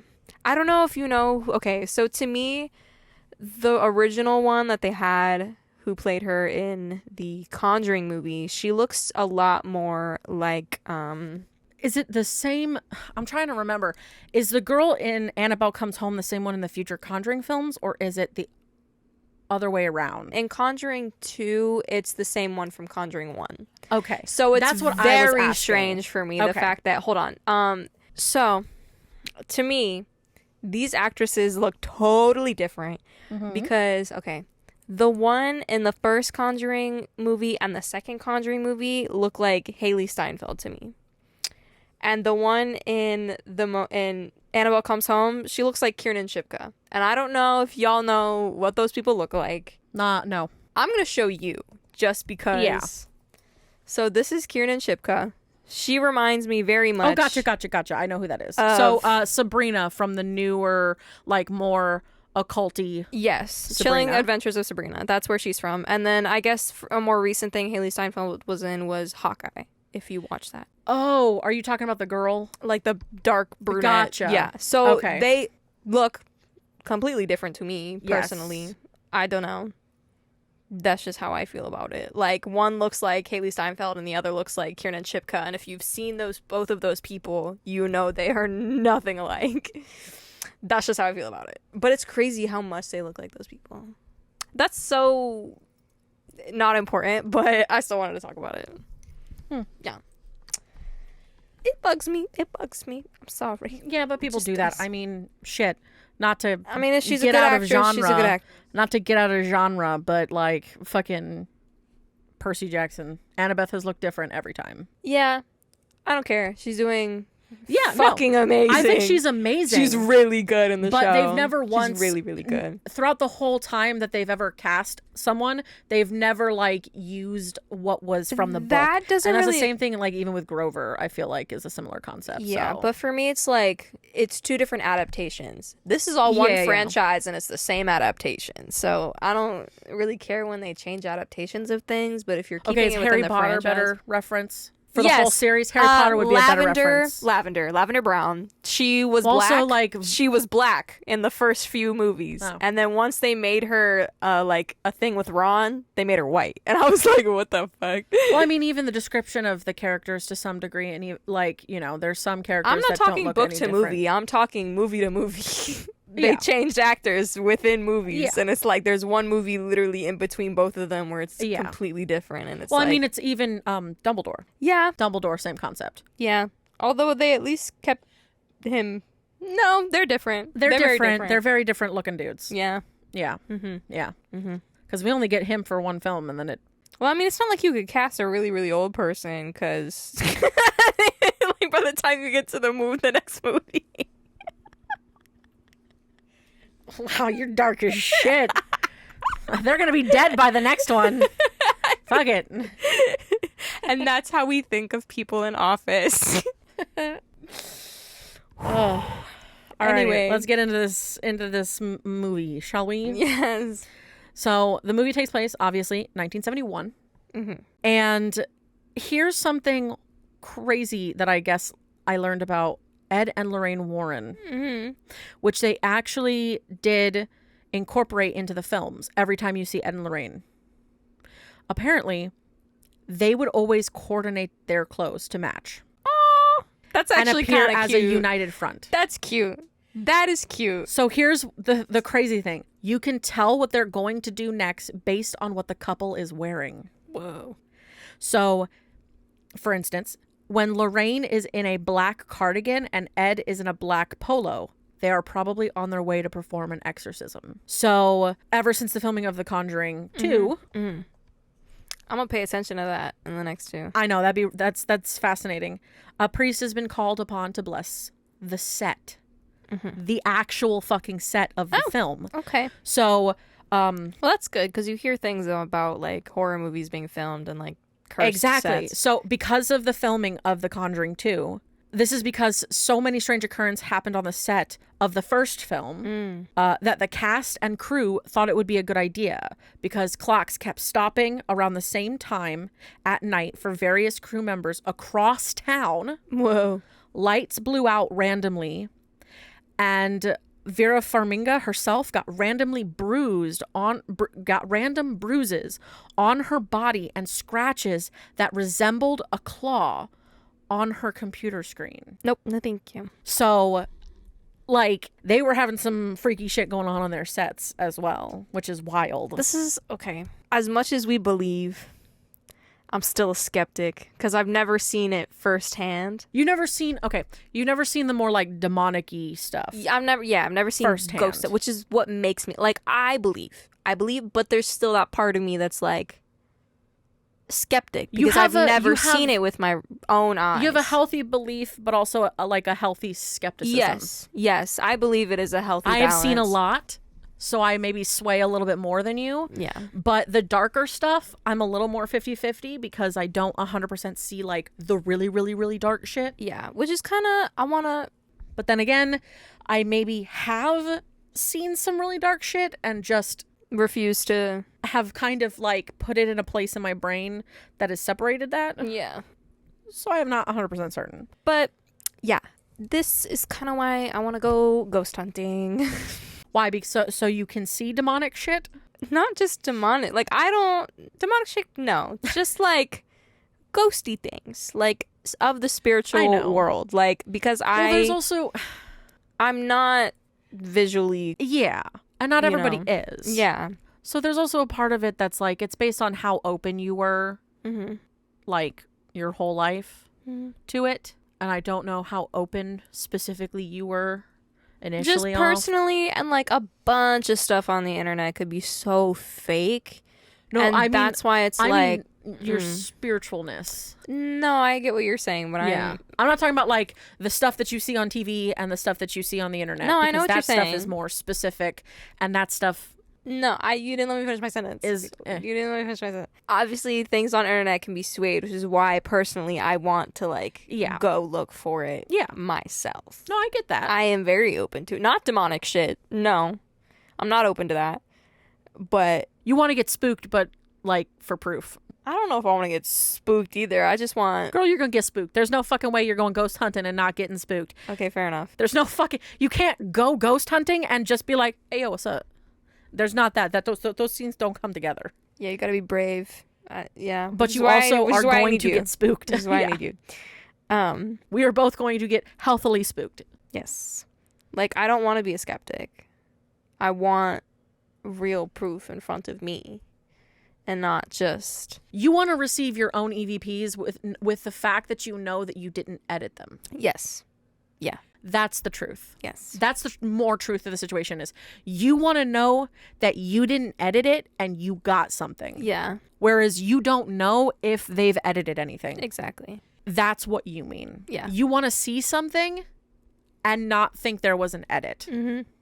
That's I understand or not that side of it. And the other part is like I may have seen some things like in my life, but I always that you put in a separate figured basket. A reason for why it might not be. You logicked that way. It out of the spiritual realm. Yes. You put it into, oh, that's just something like you did a logic thing. Yeah. Whereas for me, I did a mom come here and cleanse my room at like 3 a.m. because I got scared of something. Yeah. And who knows? Two very different lives we live. Maybe I'll always logic it because it's a default response. Yeah. You know, like my bookshelf falling in the middle of the night or my dog barking at the corner for 20 minutes and no one else hearing it. Yeah, that's or not getting possible. Sleep paralysis. Nope. Never mind. No, that's 100% possible. Well, I don't fucking know. I don't know, man. It makes me think about a time when I was first moved into this house with my fam, and the dog, I swear to God, the dog started to bark, like riled up barking on like the first handful of nights. Like one of the nights I was sitting here on my computer and he was fucking riled out of his mind for a good couple moments. And then I swear I heard my sister-in-law's voice, like faintly, like as it would sound like if she was downstairs and telling him to shush, like to be quiet. And then he stopped. So obviously I think nothing of it. And then I tell them the next morning and they're like, we didn't hear that. Yeah, I didn't go downstairs. I bet Kristen was like, I didn't do anything like that. She didn't. Yeah. And I'm like, you've got to be fucking kidding me. You didn't hear him fucking freaking the F out? How soundproof are your living spaces at this point? That's wild. I don't know, man. Things are weird and creepy, but I want firsthand. Yeah. Like, at me actively searching for it instead of it just happening to me and then me putting it in a logic bubble. Yes. You want to basically be forced to the point where you can't put it in a logic bubble. Yeah. I'm like... Which is difficult. It is. That's difficult because people force things into logic bubbles all the time. Yeah. That's why there are non-believers and skeptics. Yes. And that there's a difference between... I'm a healthy level of skeptic, though. There's a difference between a skeptic and then a skeptic who, like, refuses to accept anything. Yeah. And will intentionally Those are just find some way to explain Those are just non-believers. away. That's not even a skeptic. They just don't believe at all. Exactly. So. But, yeah. When it came to finding inspiration for obviously the time period. Yes. Butler loves to start at Western costumes. So this was the costume designer, which is a big rental house in Los Angeles that had a lot of like period costumes and a library where she pulled up a 1970s Sears catalog and issue of 17 magazine from there. And then she made boards that she could use as a style guide that she then like would discuss with the director to find the personality for each of the characters, which was pretty interesting. That idea that there's like a personality you're placing into the wardrobe of the character. It makes sense. Yeah, it makes 100% I mean, everybody's sense. personal style is, based off of their personalities and like who they are. Yeah. So I think that's cool. yeah. And then I really love the whole Yes. matching thing. yeah, I think that's a fascinating concept and will be something that we will definitely, because there is on the horizon a Conjuring 4. The Last Rites, I believe it's I called. think so. Yeah, Yeah, which probably means it's the last one. probably. I Of the mean, whole 10 thing. movies is... Yeah. 10 movies But like 10 movies in a franchise full on, is which good. means at some point we are going to do a standalone for that one, Conjuring 4, yes. which will probably happen sometime next year, Next year. Even though it's coming out end of this year. which works out. I believe. Yeah, so it works. So we could do it in the beginning of next year because we've already started working on what films we're going to start watching next year. If you couldn't tell how dedicated we are. Yeah, we have We have our a whole lot planned. Our whole list for this year. Yeah. Done. So In the bag. Yeah. Not filmed. Not filmed, obviously, but like at least we know what's coming. Yes. And then obviously James Wan described the movie as being like Night at the Museum, but with Annabelle. It's Night at the Museum, Yes. but Annabelle. And that's what I mean. You see? Yeah. Yes. Yeah. Okay. And that's why That's why I don't understood like it. Yeah. why you saw that there was like this comedy part to it, and that Yes. it wasn't. You wanted it to be more horror and more terrifying. I mean, it was Because there's scary, a level but it of just it that felt could very... have been PG-13 Yes. Yes. versus, For sure. yeah. So obviously the archive room featured a few Easter eggs, including the song box from the first Conjuring movie, Yes. as well as a replica, Which weirdly enough. we didn't mention that in the last... No, we did not. So when there we were was talking about it. So in the first Conjuring film, there is this like song box that kind of looks like a tent, like a circus like a tent. circus tent, and it has like a spiral on the glass. And one of the younger daughters, It's how she sees... it's how she sees like the spirit of a young boy. Yeah. And so Lorraine, there's a scene with her looking into it over her shoulder, and she sees the boy in it. So it's just one of the like cursed objects that she brought back from that situation. Yeah. But weirdly, this one threw me off when I read it because I was kind of confused, but I was like, pop off, I guess. Okay. Is as well, there is a replica of the wheelchair that belonged to Edgar Rice Burroughs, who created the character for the jungle hero Tarzan. Yeah, okay. Really fucking out of left field so for this. Random. That's That's like the Disney. most random. That's like Disney See? appearing in a See? random thing. See? Disney and horror, bro. Nickelodeon. I called it. But there's also an Easter egg in the living room. If you look closely, one of the paintings on the wall is actually of the house from the first Annabelle movie. Oh, shit. So one of the paintings that's on the wall in the living room is actually the house. From Annabelle Creation? No, from Annabelle. The house from Oh, Annabelle. okay. Yeah. Annabelle Creation didn't exist yet, technically. After this? Oh, yeah, because this one... Because it This one was 2019. Annabelle Creation was 2017, I thought. yeah.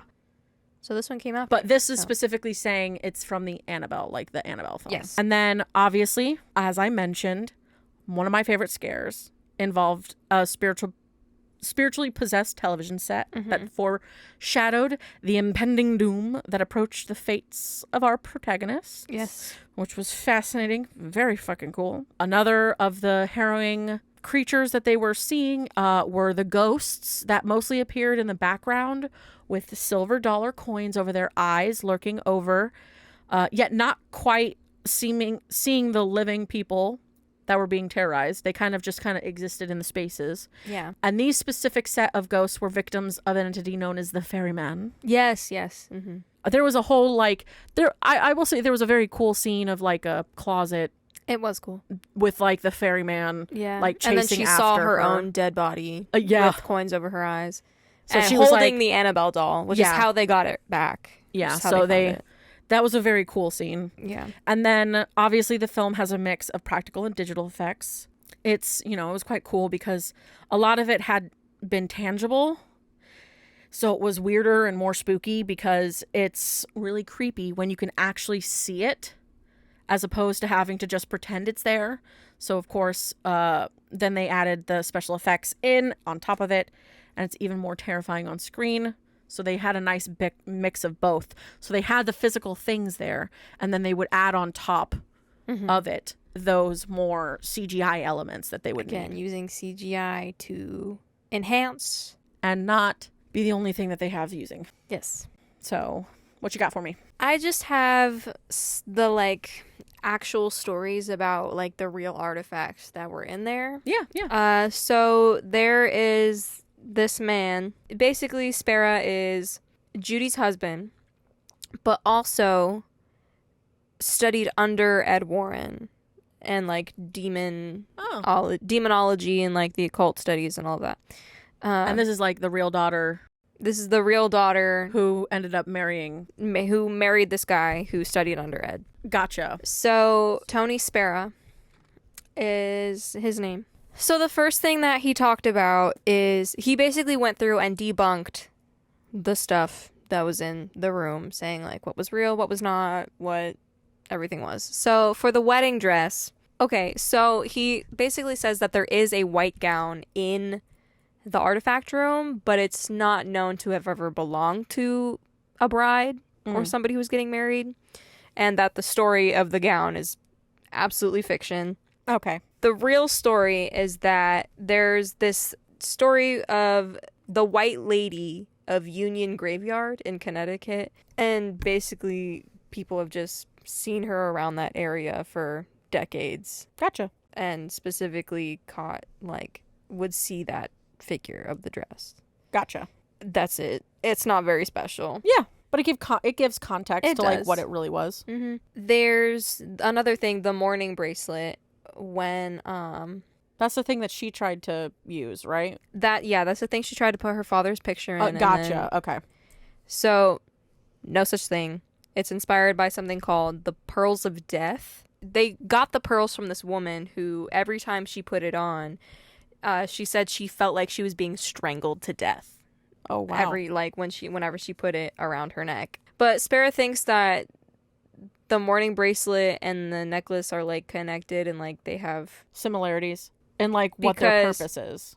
It's an object that someone put a curse onto. Necklace, bracelet, either thing. Yeah. He just thinks that the pearls were an inspiration for the object. Yes. Thank you for putting my words into formation. The Feely Mealy game, the board game that was in the artifact room. Yeah. No such thing. Yeah. However, Spera says that this could be reminiscent of a Ouija board because it involves using your hands and just kind of the unknown thing. Because it was you just put your hand into a fucking box. Yeah, into a hole. And you just have to fucking... Yes. I don't like that. I don't either. I don't like the idea that I'm just putting my hand into a darkness. Mm-hmm. I'm not cool with that. Me neither. Not at all. Gross. Especially when they're trying to get the key for the door out. Yes. Of the box. And Judy just shoves her hand in and grabs it and is girl. Mm-mm. Girl. Braver than me. Mm-hmm. The next thing, the TV set. Ooh, yeah. Personal favorite object. Yes. Completely fabricated. Figured. But Spera thinks the idea may have come from a mirror that's inside the artifact room. Oh. Basically, this man, sat in front of this mirror, summoning his dead family members for hours. He would sit there and, beg them to show themselves. And he would sit in darkness with a red light bulb behind him and just did this for about 2 weeks. Yeah, for 2 effing weeks, this man sat in front of this mirror just summoning things. Then, after 2 weeks, he said, ugly, monstrous faces appeared in the mirror, and they were so diabolical that he ended up in a mental institution. Damn. He did it to himself. Maybe don't summon a bunch of shit and think it's going to be your family. Yeah. I can't believe it drove him actually insane. Well, yeah. He might have already been insane. He might have been going he did it for 2 fucking weeks straight. Yes. He was already going insane. That was the thing that just broke it. Yeah. Next thing, the werewolf paw. Gotcha. With the whole werewolf thing. No such thing in the museum. However, Sparrow says that he thinks it's a nod towards... I think I know what you're going to say it is. It's a case that Ed and Lorraine worked on in London. Mm-hmm. Yeah. They wrote a book about it. It's called Werewolf, A True Story of Demonic Possession. Is it the Black Shook? Oh, I don't know. There's another creature in London that is called the Black Shook. I think I have that correct. And it's a like a demon wolf. I have no idea. With like red eyes. But that haunts the moles. But basically there was this guy in London who he would turn into a werewolf. He didn't actually become one, but he would like act like one, like full on. Yeah. Like he would growl, make his fingers claws, and like attack people on the streets. So that's fun.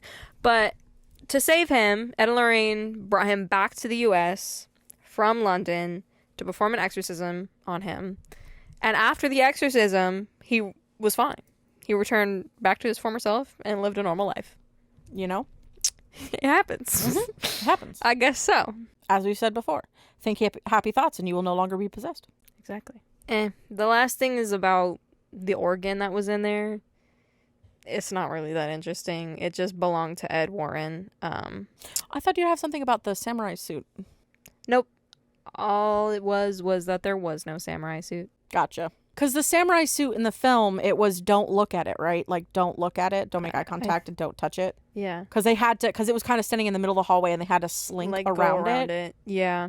Because its head followed them as they walked past. Yes. Yeah. But the organ thing, basically Ed got it after authorities cleaned out this supposed haunted house that was owned by a reverend in Connecticut. So the house burned down. But before it burned down, the house was emptied, and somebody from somebody from the authorities, like, reached out to Ed and just asked him if he wanted it, and he got it, and he said he could hear people playing it at night. Oh. But once they had the priest come in to start blessing things all the time, it stopped. Yeah, I figured. So, it's not very crazy. Yeah. But, yeah, that's pretty much it, other than, like, the Annabelle doll, and we already talked about that extensively. Yeah. So, if you want to know about it, just listen to the past, I don't know, couple hours. Yeah. Alrighty, so you got 1 stars for me? I do. They're short, they're quick. Yeah, go for it. Thought this movie would be about Ed and Lorraine Warren, but instead I had to watch 3 kids running around a house for an hour and 45 minutes. This movie would have been good if the production was well executed. Fair enough, because me too. Are you sure you didn't write that? I might have written all of these. I mean, who knows? Because you really did not like this movie. I'm not a fan. Like, yes, it had its moments. I can appreciate good moments in a film. Does that mean I liked it overall? No. Next. Yep. Yeah, it's no fun when I actually agree with the 1 star. Not really much to talk about. Yeah. It's just, yep. Mm-hmm. That's how it is.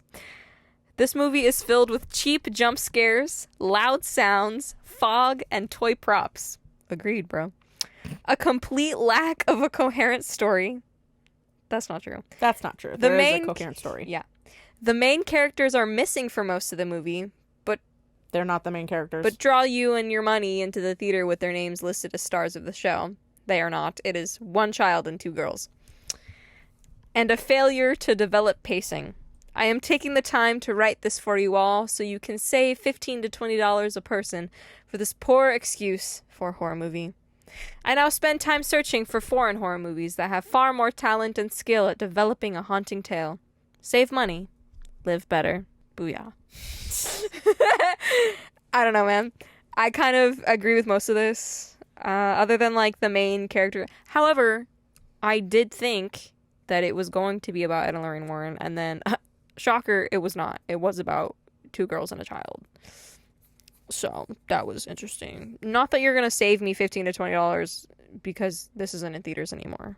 So I am middle of the road with this film, so I feel I that am for not you. like either direction. I don't think it was that bad, but I would not put this at like The Nun 2. You know when we're done with all the franchises? The Nun 2 is fantastic. I thought that was a really cool, like, their effects and their visual shit was really good. I agree. You do know that at the end of each of the franchises, we're gonna rank them. We're gonna rank them. Oh, yeah. I know. I figured that We're one. gonna rank them. Are you going to be able to remember any of it? Pardon? What was that a dig at? Huh? No, seriously, what are you saying? I'm confused. I don't remember why that should be a thing. Which is the real... Not remembering any of your notes or any of the information that you've gathered from it. So that was it for 1-star reviews. Mm-hmm. I guess we're ending off on this movie. Well, yeah, but we're starting with the Conjuring 2, I think. Come next, right? That one or La Llorona? I don't know. One or the other. One of those fucking two. I just know that the third one is last. It could either start with Conjuring 2 or it could be second. Feels like it's probably La Llorona is I think the it's second one, but I don't fucking remember. I'd have to Let's check, because we can do that. look. Oh fuck! Just I got it check right the here. doc. Our schedules. I look on the schedule. Our schedule. Schedule. Curse of La Llorona Is the first one. is the first one. All right there. It's the first one. All right. So we're opening pretty good. Yeah. That one was pretty all right. Yeah. I liked it. Yeah, it was good. It was Good. interesting. It was an interesting take on the character. Agreed. Alrighty, so next week, obviously, the third part of our Conjuring set. Did you just lick the mic? That was my lip. Fucking She weirdo. said, did I lick the mic? What am I, a savage? All I see is, What am I, Korean? and that's it. I mean, you did spit on it earlier. That was an accident. That's my wet-ass mouth. Yeah. My wom. You're warm. Not my wop, my wom. You're warm. I'm just wet all over.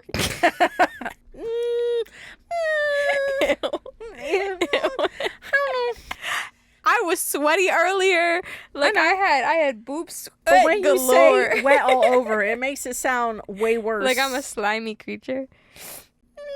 I am. I don't know how else you want me to describe it.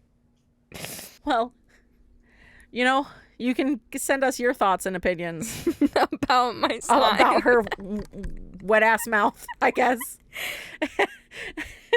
And these films. What are your thoughts on these movies? At horrorunmasked@gmail.com. You know, don't forget, like, rate, subscribe, share us to your peoples so that we get some more of you guys in our little group of peoples. I don't know yet what we're calling you, or if you are going to call yourselves anything. We'll figure it out as we go. I hope eventually we have a cute little name for you guys. That would be so fun. Name yourselves. My creativity is not here. It might come naturally. It might. You know, we could say a thing and it could stick. Yeah. Or y'all could just be like, no, we are this. And we'll be like, Okay. sure. If it's a terrible name, I'll be like, no. Try again. Try again. Next. Love you. No. I'm very opinionated today. Yeah. Follow us. What? Instagram, Twitter at Horror Unmasked.